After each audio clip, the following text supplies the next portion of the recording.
friends, welcome back to my channel, and today we will try to understand syntax directed translation using a GATE 2003 question. And I am Akansha Banerjee. Let us start. So before coming to the question, let us revise some basic concepts and then we will go back to this question.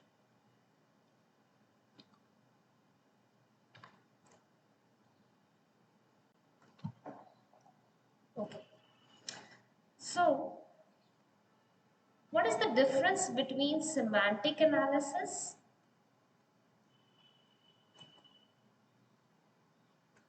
versus syntax directed translation?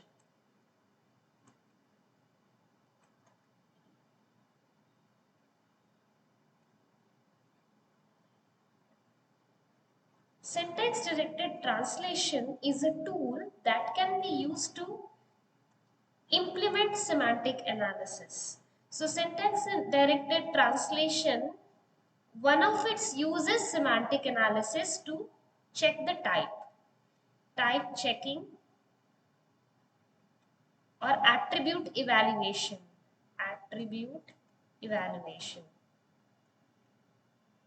But it can be used for other purposes as well. It can be used for intermediate code generation,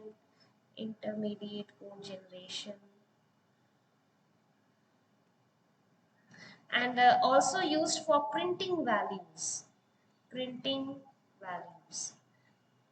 So SDT is a tool used for implementing semantic analysis, but it can be used for many other purposes as well. It is more powerful than semantic analysis. Next, we will talk about the attributes, types of attributes. There are broadly two types of attributes. First is your synthesized attributes.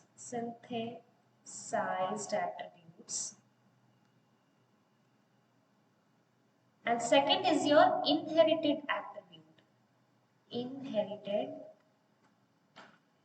attributes. Okay, so suppose there is one production rule like this: S derives A, B. Now this part is defining the syntax or structure, how you are expecting the input. Inside this curly braces, we will write the semantic rule using SDT.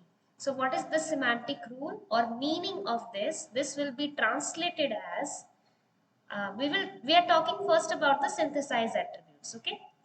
So S dot val will be equal to A dot val plus B dot val. Note, this left hand side is the place where computation is happening. So this is parent, and since it is producing AB, these are the children of S. So S's value is computed using the values of child as input. This is an example of a synthesized attribute. Okay. Next we will take an example of inherited attribute. Okay, suppose in this same production rule only, S derives A, B. The semantic meaning is A dot val is, no, we will write, not A, B dot val. B dot val is equal to S dot val into A dot val. Since the value of B's attribute is calculated using its parent S's value and left sibling's value, that's why it is known as inherited attribute, inherited from parent or left siblings. Okay. So why there is no concept of a right, getting a value from right sibling, as the tokens in a compiler are read from left to right. So obviously your left attributes, the attributes which are the non-terminals which are coming at the left hand side, those value will be computed first, right? And if you already know the value of A's value, then only you can use it as the input to compute B's value, right?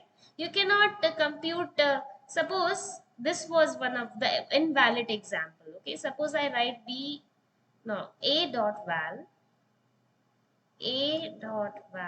is equal to B dot val minus S dot val. This is invalid. Why? Because B is a right child. B cannot be computed before A is computed. Okay? It is due to we are reading the tokens from left to right. That's why we always, the handle also occurs from in left to right manner. Right? So that's why this is invalid. This is not an inherited attribute. Okay? Next we will go types of grammars. Okay. Let us go to type of grammar. Type of grammar. There are two types of grammar. First is S attributed grammar and L attributed grammar. S attributed grammar and L attributed grammar. L attributed grammar. Okay. So in these two, we are defining the type of the entire grammar. So we have to look at all the attributes which are present in the whole grammar. Okay. So first, S attributed grammar. In S attributed grammar, all the computation should happen from children. That means the attributes has to be synthesized attributes. All attributes should be synthesized. All attributes has to be synthesized in an S attributed grammar. And also the translations or the semantic meanings have to be placed at the end of the production rule only. Okay, I will erase this part over here first.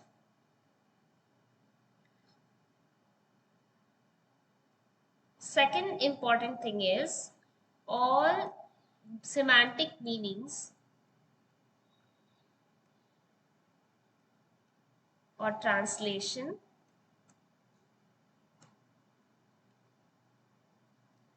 placed at end of production rule.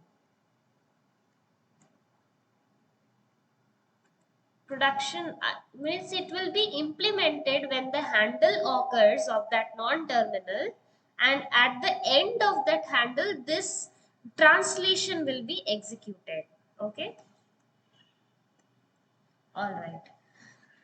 Now we can see one example. See this production S derive A, B, and at the end we are placing the meaning S dot val is equal to A dot val into B dot val.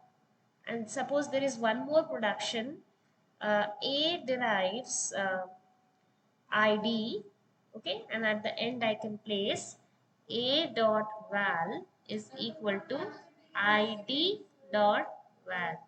Note, in this grammar is made out of two productions, and both the productions the computation at the parent is computed using the children's value, and the translations are placed after the production rule. Okay. Now we will see the L attributed grammar. L attributed grammar. Okay. Let us see the L attributed grammar. In this, your computations in the individual production rule, the computations can be synthesized, that is from children, or can be inherited as well. Means some production attributes are calculated from children, and sometimes it is calculated from parent or left sibling. So then this grammar would be L attributed grammar, and your translations can be placed. Okay, placed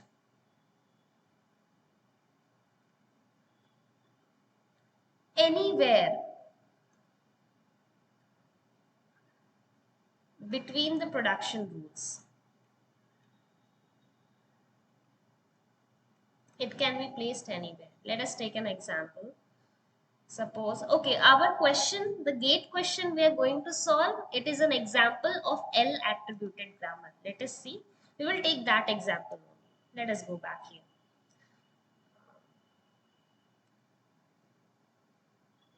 Yes. So this is our question. We will just take a snap of this question. So these are the three production rules, and this is the input string. The question is, what will this translation scheme print? Or we have to tell the evaluation of this SDT. Okay. So let us take a screenshot and uh, yes, this is the question. So first what we will do for this input string 5 plus 9 plus 5 plus 2, let us create the parse tree first. Okay. S derives T R, and after TR there is no translation. See, in the second rule you can see plus T, then in between T and R translation is placed. That means it is an L attributed grammar, because translation is placed anywhere in between the production rule. Okay. Now what we need? We need a 9 over here, and R is producing this plus thing. So from T we can get num. And I am putting a circle because we have to do some computation at T. Okay. Then after T producing num is reduced, there is a translation. So let us place the translation. It is important where you are placing the translation for evaluation order. Num, and over here we have, I'm writing the translation as a box. Okay. Then okay, let us number the translations as well. So this is translation 2, this is translation 1. Okay. So here we have to use the translation number 2. Okay. And the value of this number, the value,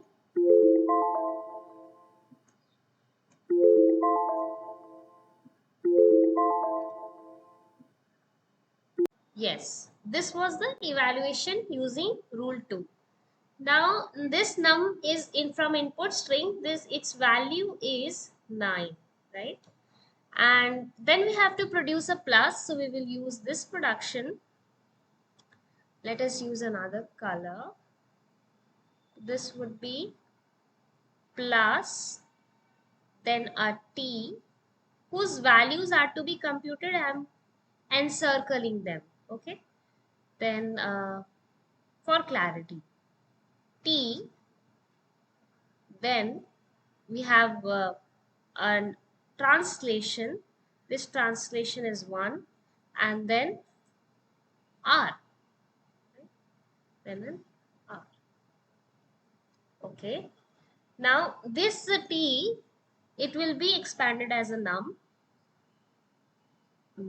Oh wait, there are two. There is a one. Let us use another color. Num, and this value of this num would be 5.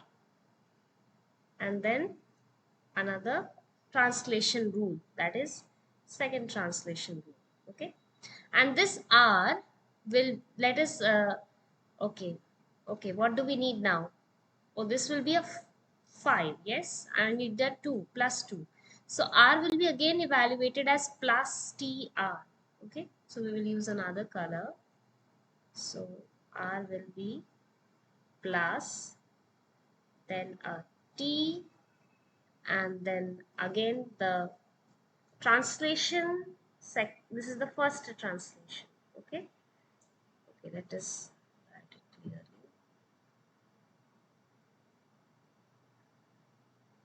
This is the first translation, right? And then R. Okay. Now this T will be expanded as num, and this num will be equal to 2. Our input is over. Now again second evaluation, then this R will be expanded as epsilon. Okay. Now for understanding in what order the translations will be executed and printed. So as this is an L attributed grammar, we have to traverse this tree in a depth first manner from left to right. Okay, like this we have to traverse. Like this we have to traverse it.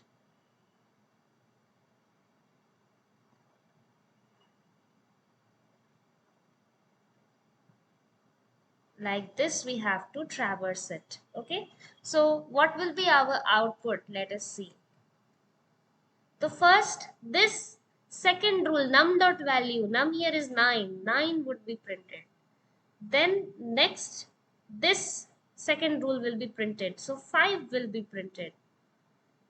Next, this 1, that is plus, would be printed, and then 2 would be printed, and then rule 1, a plus will be printed. So this would be our output, 9, 5 plus 2 plus. Let us check in the PPT. Go back to PPT. Yes.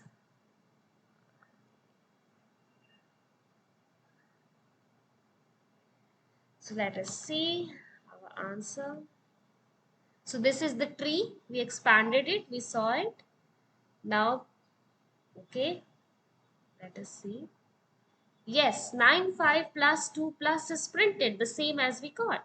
So the key concepts in this question was understanding that the tree was a L attributed grammar, and then writing carefully the translations in the same order as they occur in the production rule, and then traversing the tree from depth first left to right manner and printing the output.